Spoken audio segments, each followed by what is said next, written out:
Welcome to another episode of Code for Thought. Welcome back to Season 2 of Code for Thought. There's going to be a lot of exciting stuff to talk about until the end of this year, including a session on music and software, graphs, mental health and software engineering, and plenty more. But let's kick off this season with an episode on reproducibility. My guest in this episode is Heidi Seibold from Germany, and Heidi and I will be talking about the new network she helped building in Germany, and of all the formidable challenges we face when we try to reproduce science papers. And here now my conversation with Heidi. Okay, Heidi, welcome to Code for Thought, and let's start with introducing yourself quickly. Yeah, thank you so much for having me here. This is very exciting. I'm Heidi Seibold. I'm a statistician by training. I have a PhD in computational biostatistics. So during my PhD, I developed machine learning methods for personalized medicine. I work at the intersection of open science, data science, and health research, which is very exciting to me at least. And I'm an ambassador and activist for open and reproducible research. Maybe I can say one more thing. Okay, sure. Since this year, I'm also a podcast host myself. I just started the Open Science Stories podcast. Excellent. Doing podcasting is great fun. And I think that maybe that's one of the good outcomes from the pandemic, that we have the opportunity to actually do this. So we get encouraged to do this. So thanks very much for the introduction, Heidi. You and others launched a reproducibility network in Germany quite recently. And could you explain what this network is and how it came about? To be honest, I wasn't involved from the very beginning of this network, but the idea came actually from similar networks in other countries. So the first country is actually the UK, which started such a reproducibility network, and it's grown quite a bit. And so we obviously got the idea from there. The idea of the reproducibility networks is essentially to be a network of networks. So there's so many reproducibility and open science initiatives in each country. What at least we in Germany are trying to do is to be a network of these networks to join forces and become more powerful through that. I mean, how many people in the network are there at the moment? And how many initiatives are there in Germany? So in Germany, we're currently, let me check so I don't say anything incorrect. We're currently 1, 2, 3, 4, 5, 6, 7, 8 organizations that joined the initial network. So we have different types of membership. And at the moment, we're mostly organizations, but we also have networks like, it's called in German Netzwerk der Open Science Initiativen, so network of open science initiatives. So this is already a network of networks, and we're the head network of all of the others. But there's a lot of other groups that want to join, and this is currently our big challenge, is to onboard more initiatives and more groups. How do you bring them all together, these networks? Yeah, this is a very, very good question, and I'm going to be very honest, because we're so new that we're still ourselves trying to figure that out. What we for sure want to do is to have an impact on policy, right? And we want to make a change in the scientific culture in one way or another. And that's by bringing all the interested parties together, being a forum for all of them. I guess the most important part is just being this place where people who are interested in open and reproducible research can meet and discuss what we can do to promote open and reproducible research. I think we come back to the policy discussion maybe a little bit later, but let's just step back a little bit about reproducibility and get an idea of the scope of the problem. What's the current status, actually? So do you have a visibility of how reproducible, all the papers that are out there, so how many of them are actually reproducible? Is that actually a problem at all? There's a lot of work out there that's not reproducible, or at least it's not possible to check whether it's reproducible or not. And here in this case, I mean, reproducible is something that when you use the same data and the same analysis, that you get the same results, right? Mm-hmm. And for that, obviously, you need to have the data and the code that was used to be able to actually check whether you can get the same results. And that's like the first hurdle, that we don't actually have access to this information most of the time for most of the research. What we've seen in papers where people tried to do reproducibility checks of already published research, it's always very discouraging to In me, what at sense? least. Either just the information is not out there, so the data and or the code is not available. And even if it is, even then it's often hard to reproduce, because then the code is very specific, or parts of the data are missing, or there's always something, some little thing that makes it hard to reproduce something. And so I've read a lot of the literature where people actually try to do this, and it's currently, at least, it's not super promising for science. It doesn't mean that it's not good science, it's just, it means it's hard for others to redo the same thing.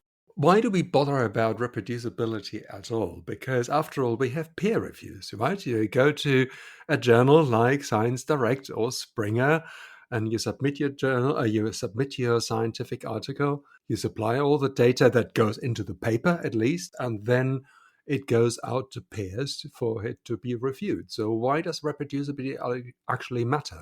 I would probably argue that peer review might need to include some form of checking whether something is reproducible.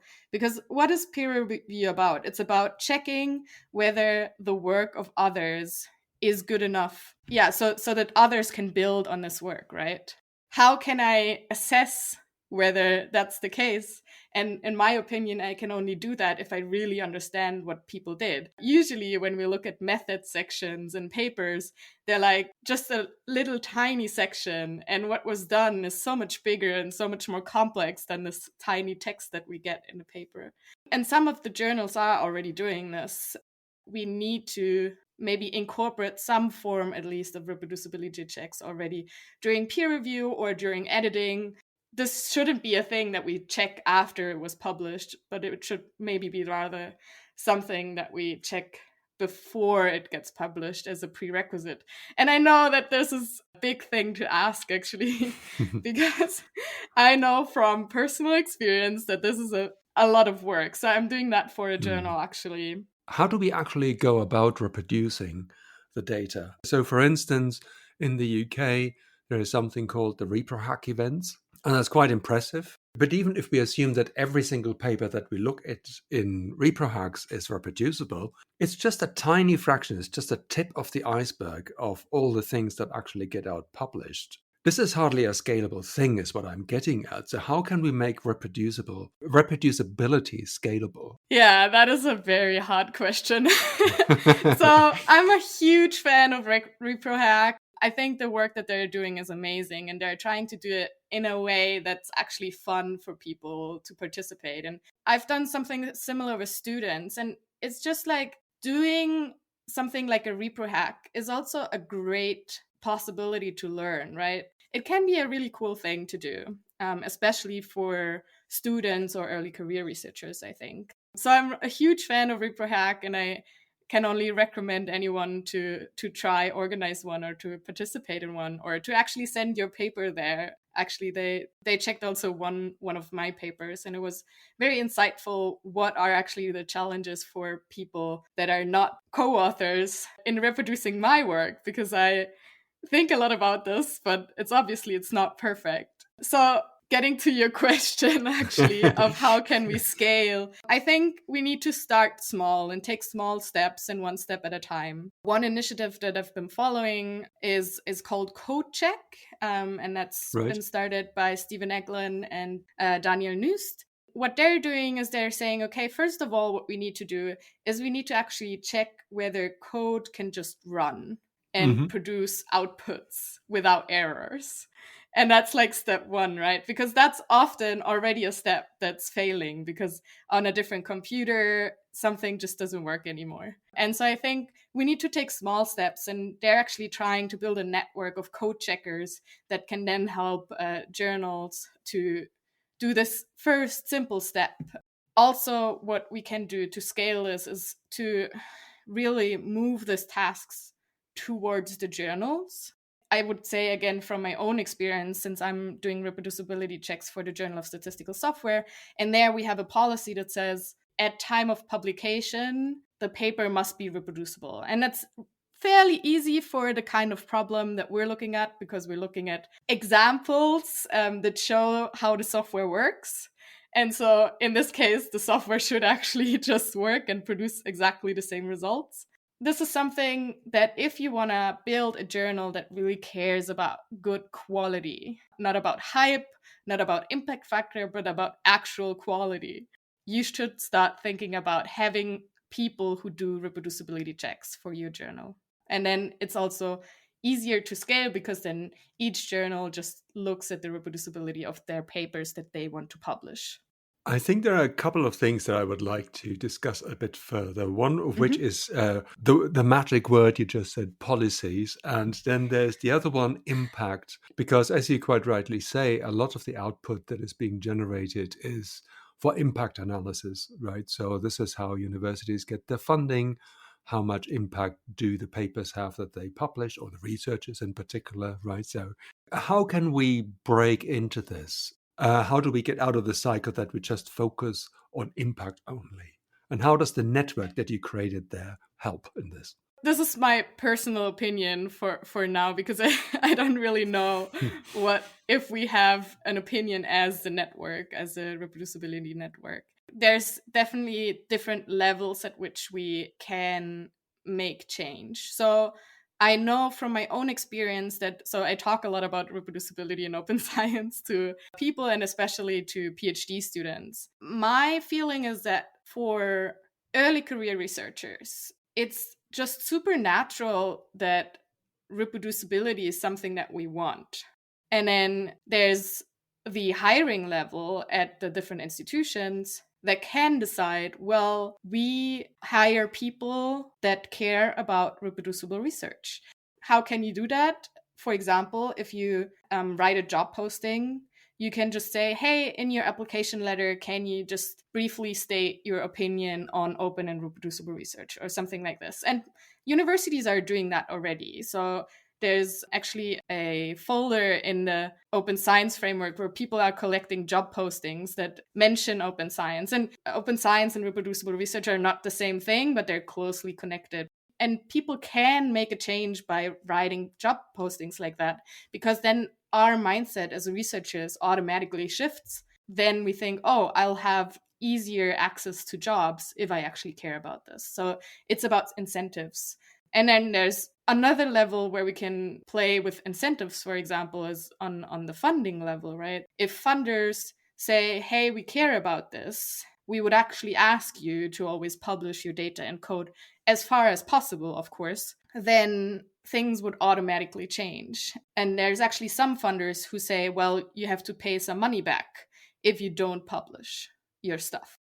I would say I'm a reproducibility enthusiast and I really care about it. But even when I look at my own research, it's really hard to make something reproducible, not only at time of submission, not only at time of publication, but long term. And even a time of publication is super hard. Just making it usable for other people. And I think we just need people who are experts in this and who can actually help researchers in making their work reproducible. So not only having incentives and people who care about this, but also having an infrastructure in some way that helps people make their work reproducible. And that starts with having data managers. So there's more job postings for data managers now, I think. But also people like research software engineers who focus on automation of scientific workflows, for example, explaining Docker to scientists, or, all these super complicated technical things that scientists don't have the time to learn. I think that incentives is a very good point that you made. At the same time, I feel that a lot of the reproducibility at the moment depends on voluntary action. And we also hope a little bit, and that's what I'm hearing not only from you, but from others, that a generational change, so the young researchers that come into the Institute, as you said, they think this is quite natural and they will grow into the more senior research positions, and then there will be a generation change. So we can identify sort of certain points where change will happen gradually. At the same time, I feel beyond the incentives and beyond the voluntary action, there needs to be a little bit more, which probably brings us to policies and how can we influence institutes or publishers. What is your take on that? When we think about why are we even doing all of this stuff, nobody wants to do research that is unusable, unreliable, and that people shouldn't build upon. That's like a natural reason for institutes, for funders, for publishers to do this. So for politicians, it's only clear and natural that we don't want to spend taxpayer money on something that's not going to be reproducible or reusable for other scientists, right? From this logical perspective, it only makes sense to start from this idea that we want to have science that's good, that we can build upon, and then in the end brings a benefit for society, especially because most research is paid out of taxpayer money. If we start this conversation and if we have access to the people who make the decisions, I don't know, maybe I'm naive, but I think there's good ideas out there how to change things in institutions, in funding, in publishing. And if we just get heard by the relevant people, I think then things will probably change very quickly. And we're already seeing a lot of change.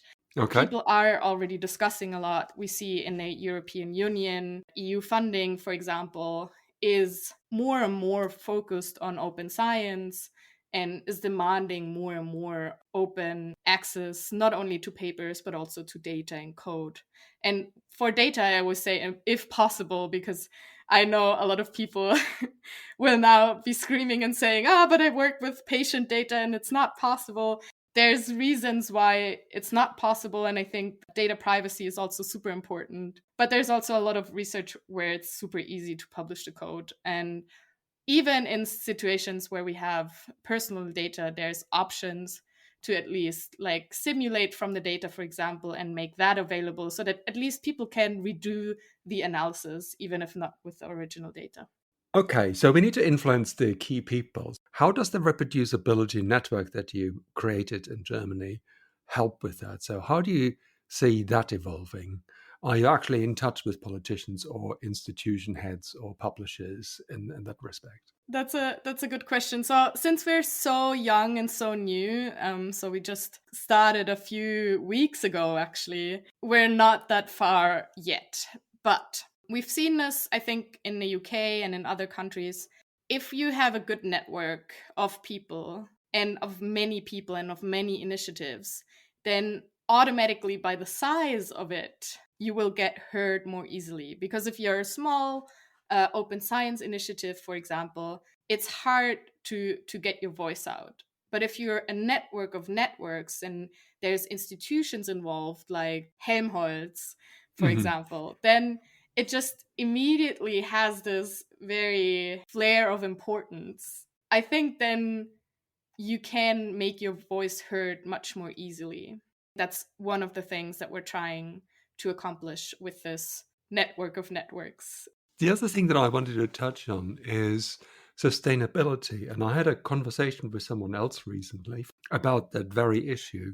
Once you published your paper, and you mentioned that's hard enough to make that reproducible, but you already alluded to the fact that somebody is reading that paper in 5 or 10 years' time, and they want to see, okay, they published that, the software is available, how can I actually reproduce it at that time? Do you have any recommendations how to deal with that?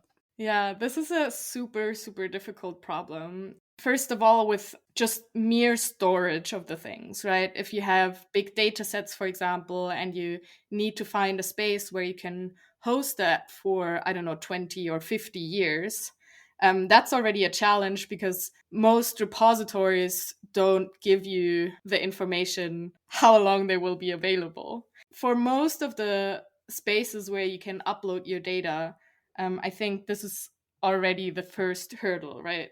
The other issue is that things change and computers especially change. So, for example, it's now pretty hard to open even a PDF from like, I don't know, 20 years ago. Even it's still called a PDF, but the computers and the systems, they have changed, and sometimes it's just not possible to even open these things anymore. And so we need to think about, like, how can we maybe simulate computers from years ago? This is something that's obviously pretty complicated, but this is one of the solutions that I see for now is trying to, like, just either stabilize or even bring a computing environment with the research output. And there's containers such as Docker or similar things. I think Singularity is something that's also pretty popular.